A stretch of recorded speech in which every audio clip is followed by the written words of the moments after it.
صحابہ د چار طرف شستن د چار طرف میگه امام مالک کبھی آرد کی ربی آرد امام مالک میگه صحابہ پشت تو آمدن کلا رسول اللہ مبارک تو را کار دارا میگه تو را آوردن و تمام وجودت می لرزید د ترس د حیبت بودی که رسول اللہ مبارک و مچی میگه میگه تو که آمدی رسول اللہ مبارک تو را کتی سینه خود گرفت و دمی پیشانی تو را ماچ کرد که این خدمت حدیث مرا میکنه امام مالک. و من از خواب بیدار شدم گفتم اولین نفر ما باشم در جایی که رسول الله مبارک لبها مانده اموجا در پیشانی امام مالک من ماچ کنم. و امروز امتی چی میگه؟ میگه به نیت ملاقات و زیارت نرو. این ظلم نیست؟ امروز میگه که به نیت ملاقات نرو، به نیت زیارت رسول الله نرو. دوستان رفتن به مدینه منوره یکی از سعادت هاست، نیکبختی هاست که به کدام مسلمان نصیب شوه. این سعادت و نیکبختی خود فکر کنه. حال در این موسم دوستایی که از حج از مناسک حج فارغ میشن و میرن به مدینه منوره با صلات و سلام به حضور رسول الله مبارک صلی الله علیه و سلم در مدینه منوره حاضری میکنن. در اینجا یک ذره اختلاف در بین علما هست، امور وضاحت میتم که عده از مردم رفتن به مدینه منوره به نیت زیارت رسول الله مبارک ممانعت میکنن. این اشتباس این خطای علمی ازواست. اما به اتفاق اهل سنت والجماعت حتی عده از علما رفتن به مدینه منوره به درجه واجب گفتن. واجب خوب نزد ما شما به مذهب ما شما رفتن به مدینه منوره یک اعلی مستحب و مسنون و یک وفاداری با رسول الله مبارک صلی الله علیه و سلم هست. ای الله در قرآن عظیم الشان چی می فرماید؟ ولو انهم اذ ظلموا انفسهم.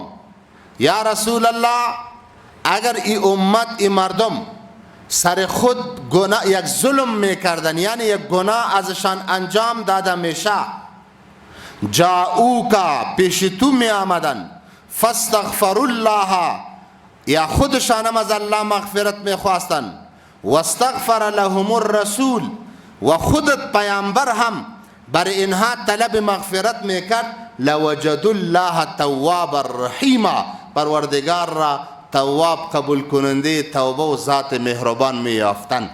اگر ای امت علما میگن امی آیه کریمه که الله می فرماید اگر از امت کس سر خود ظلم کنه، گناه بکنه و با روضه اقدس رسول الله مبارک حاضری بکنه، او جا برود خودش هم طلب مغفرت کنه و رسول الله مبارک را هم به طور وسیله به الله پیش کنه و رسول الله مبارک هم طلب مغفرت بکنه برش، الله را ضرور لوجد الله التواب الرحیم، الله می بخشه را.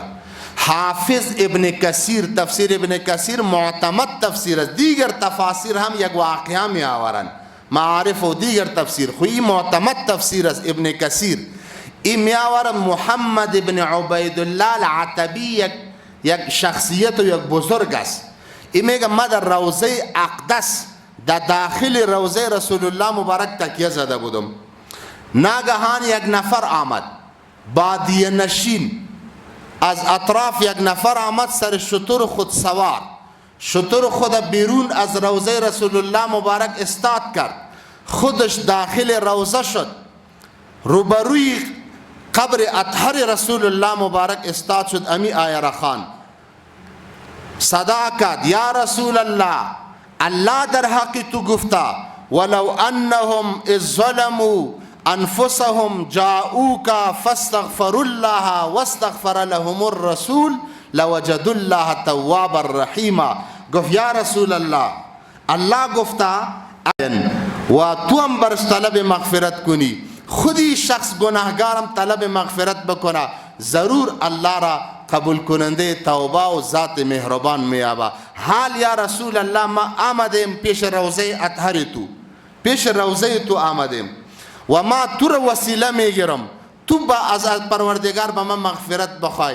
باز یک چند اشعار میگه خان، یا که خلاص کرد اشعار خان. یا خیر من دفنت بالقاع اعظمه فطاب من طيبهن القاع والاكم نفس الفداء لروض انت ساکنه فيه العفاف و فيه الجود والكرم. این اشعار بسیار پرسوز و بسیار پرمفهوم اشعار خان که تو بهترین روی زمین هستی، بهترین ای عقیده اجماعی اهل سنت است. آن خاکی که در روضه اطهر، روضه رسول الله مبارک، بر جان رسول الله مبارک که کدام خاک اصابت کرده، این خاک اقدر فضیلت داره که از خانه کعبه کردم بهتر و افضل است. حتی اجماع است به حافظ ابن حجر اسقلانی نقل اجماع داره، میگه حتی از عرش عظیم الشان کردم بهتر است. چرا؟ به جان رسول الله مبارک اصابت کرده. پس رفتن به ای تو یک مقام، به ای تو یک جای، ای سعادت و افتخار فکر کنه مسلمانا. پس رفتن چی نیت داشته باشه مسلمان؟ نیت زیارت و ملاقات با رسول الله مبارک صلی الله علیه وسلم. نیت یگان تا میگن ما خودم مواجه شدیم، یک سال که حج رفته بودیم، در موتر جنجال پیش آمد. یک نفر خیز که نیت زیارت نکنین. چرا نکنین زیارت؟ میگه نیت نماز کنین. ما گفتم بسیار، ما هم کلام شدم کدش. ما گفتم ما یک پرسان میکنم، یک نماز در مکه معظمه یک بر یک لک، درست؟ و یک نماز در مسجد نبوی اختلاف روایات هست، یک بر 1000، یک بر 25000 آمده، یک بر 20000 آمده، یک بر 10000 آمده، یک بر 50000 آمده. خب یک بر 50 بگی، درست؟ بالاترش یک بر 50. یک نماز در مکه معظمه یک بر یک لک و یک نماز در مدینه منوره یک بر 50000. ما گفتم یک نفر که به نیت نماز مدینه میآید تاوان میکنه. چرا تاوان میکنه؟ تو که به نیت نماز در مدینه میایی که یک نماز یک بر چند است؟ یک بر 50 است. تو که دو کلان دیوانه دیگه نیست. خودمون مکه یک بر یک لک است. چرا؟ یک لک اعلا کرده به کجا میدوی؟ به 50000 میدوی. دیوانگی نیست. و امو در مکه باش، یک نمازت بر چند است؟ یک بر یک لک. چی میکنی که در مدینه میایی؟ این فکر نمیکنه که یک بر 50000 که این نماز شده در مدینه از برکت کی؟ از برکت کدام ذات و کدام شخصیت که یک نماز یک بر چند حساب میشه؟ یک بر 50 حساب میشه. و به نیت ملاقات یزو نمیری. این بے وفایی نیست؟ این بے محبتی نیست؟ محبت تمیز که به نیت زیارت و ملاقات رسول الله مبارک برو. یعنی اون نماز خوبی از او هست. اوجا فقها می فرمانی الله در آداب رسول الله مبارک می فرماید که با رسول الله علیه السلام آداب مراعات کنین. لا ترفعوا اصواتکم فوق صوت النبی. سر صدای پیامبر صدایتان بلند نشه. امی آیه کریمه حال هم در داخل روضه اقدس نوشته است. فقها می فرماین همان آداب که در حیات رسول الله مبارک ضرور بود بعد از حیاتش، چرا که در قبر اطهر رسول الله مبارک یک قوت حیات و زندگی الله برش نصیب کرده و داده که او زنده هست. در شب معراج رسول الله مبارک که به معراج میره، میگه موسی علیه السلام دیدم در قبر نماز میخوان. این انبیاء هستند. الانبیاء احیاء فی قبورهم یصلون. حدیث است. پیامبران در قبرهای خود زنده هستند. شهدا در قبرهای خود زنده هستند. شهید زنده هست. یعنی الله میگه لا تقولوا لمن یقتل فی سبیل الله اموات بل احیاء. زنده هستند. زندگی دنیوی نیست، زندگی برزخ. این یک جدا یک زندگی است که با زندگی دنیا و با زندگی آخرت یک تفاوت داره. قوی ترین زندگی در این زندگی از پیامبران از انبیاء کرام هست. مولانا زکریا رحمه الله و دیگر فقها نوشته میکنن زمانی که به زیارت رسول الله مبارک میری، صلات و سلام تو به الفاظ خطاب باشه، الصلاة و السلام علیک یا رسول الله، مثل که با روبرو با یک کسی گپ میزنی. فقها میگن سرت پایین، چشمایت پخش باشه، سرت پایین باشه، به صدای بلند نه، غالمغال نه، دویدن نه، مثل که روبرو با رسول الله مبارک استاد باشی و تو سلام و کلام میکنی با رسول الله مبارک. ای امام مالک رحمت الله علیه کلان امام یک قدر احتیاطکار هست. ترتیب المدارک و تقریب المسالک لمعرفت اعلام مذهب مالک یک کتاب هست. در اوجا نوشته میکنه که امام شافعی رحمت الله علیه به ملاقات امام مالک استادش است، به ملاقات ازی آمد. در وقت رفتن میبینه که در پیش دروازه اسپاس شترهاس بسته است. از استاد پرسان میکنه از کیست؟ میگه ای بادشاه ها و ای تجارا و ای مردم به ما تحفه روان کردن. در اون زمان حیثیتی محترم مادل بالا داشت. خیلی چرا اینجا بسته است نمیگردی سرش؟ میگه حیایم میآیا. در مدینه منوره، خاک مدینه منوره خاک است که رسول اقدس علیه السلام در اینجا قدم مانده. ما وجدان اجازه نمیتا که ما در سر خاکی که رسول الله مبارک پای مانده باشه ما سر اسب سوار در اوجا قدم بزنم و بگردم. یک قدر ادب و احترام خاک مدینه را میکنه. باز یک روز در داخل در مدینه منوره درس داره، هزارها شاگرد پیشش درس میخوانن، علما حدیث میخوانن. ای امی آیه کریمه را که لا ترفعوا اصواتکم فوق صوت النبی، صدایتان به صدای رسول الله بلند نشوه، یعنی به صدای بلند گپ نزنین، کدش آهسته آهسته، صدایتان آهسته، ادب مراعات کنین. ای بعد از وفات رسول الله مبارک هم امام مالک ای آداب را مراعات میکنه. شاگردایی که صدایش بلند است اجازه نمیته که و حدیث به صدای بلند بخوانن، میگه بیادبی رسول الله مبارک نبیه.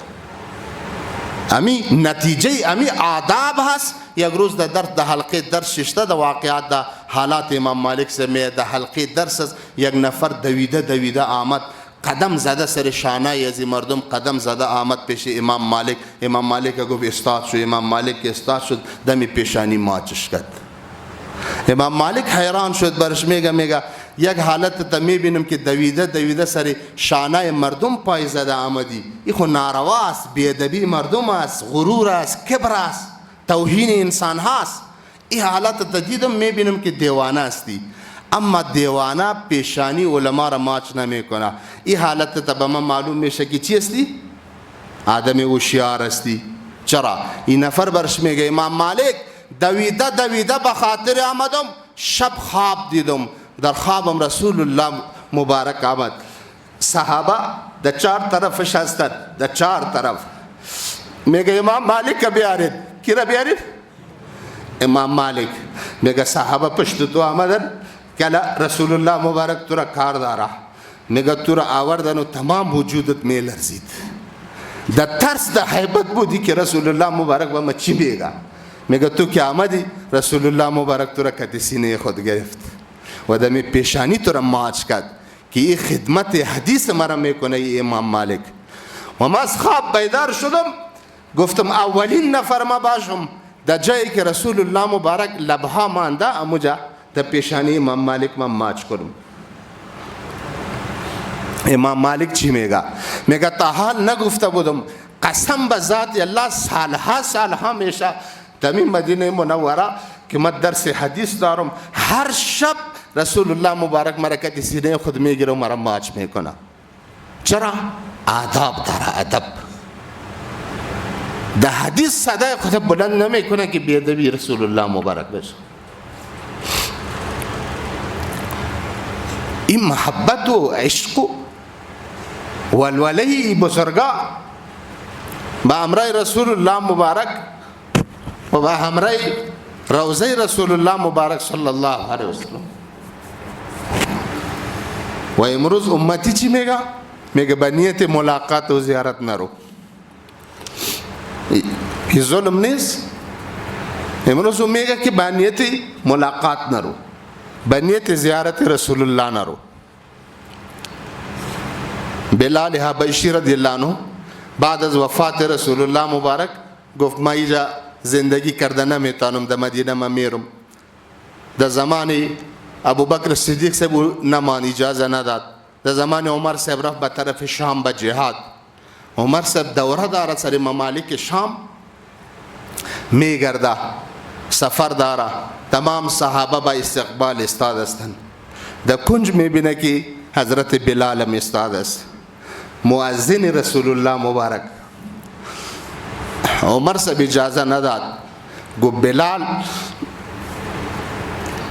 کسی است که رسول الله مبارک گفته بلال سیدنا، بلال سردار ما هست، اس سیاد چهره غلام و رسول الله مبارک گفته که بلال سردار ما هست. عمر صاحب اجازه نمیده که میگه به ما استقبال استاد باش.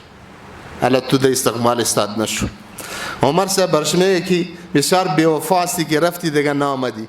میگه میم همین شب بلال خواب میبینه، در خواب رسول الله مبارک میبینه. رسول الله سلام برش میگه بسیار بی‌وفا بودی بلال که رفتی و دیگه نامدی. بلال صبح میشه و دویده دویده به مدینه میره. در مدینه منوره که میرسه صحابه میگن اذان بگو. بلال میگه نمیتونم.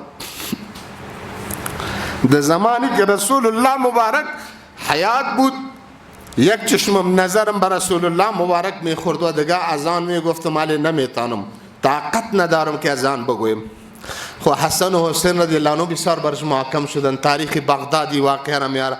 استاد شو اذان بگو. در اذان خانه که اذان میگه میگه اشهد ان لا اله الا الله که گفت اذان که شروع کرد تا اشهد ان لا اله الا الله رسید، زن و مرد طفل و کلان از خانه های مدینه منوره برآمدن، در سر بام بالا شدن.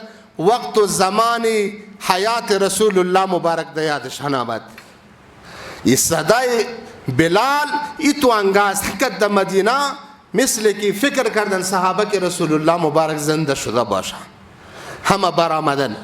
ای با اشهد ان لا اله الا الله یک تکان آمد، زلزله آمد در مدینه منوره.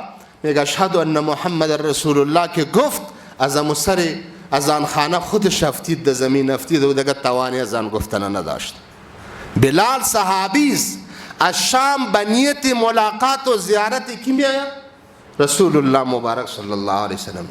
خو امروز امتی چی میگه؟ میگه به نیت زیارت رفتن حرام است و نارواست، به نیت زیارت کسی نره. به هر حال مسلمان امتی نیت زیارت رسول الله مبارک صلی الله علیه وسلم را داشته باشه. بهترین عبادت، بهترین مستحب، اعلاترین از مندوبات. بسیار ما بادشاه های از زمان علما بودن اکثر.